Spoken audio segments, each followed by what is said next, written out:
We're diving into kind of ideas of worship and maybe some tips to help you guys on, and this is not, I want you guys to understand, this is not like a 3x5 card of life formula to set you up for success. I don't think, people come and ask me, I don't think that exists. No. I know there are people out there that'll try to sell that.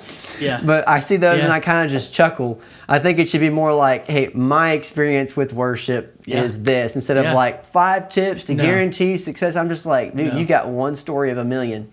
Yeah.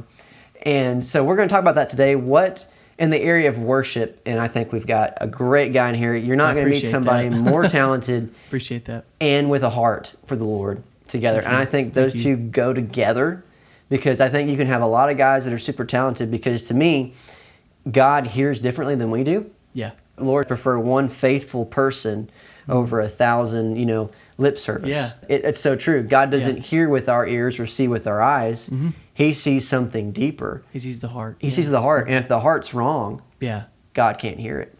Yeah. And, speaking of the heart, I think every day you have to focus yourself. And even before you lead, you have to focus yourself. Make sure your heart is right. You have to ask God, like, hey, my heart, it's about you.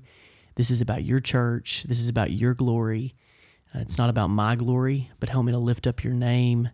And so I think that's every day, because you can so easily on a stage start to, want to take some of the glory from God, because our hearts are deceitful and wicked.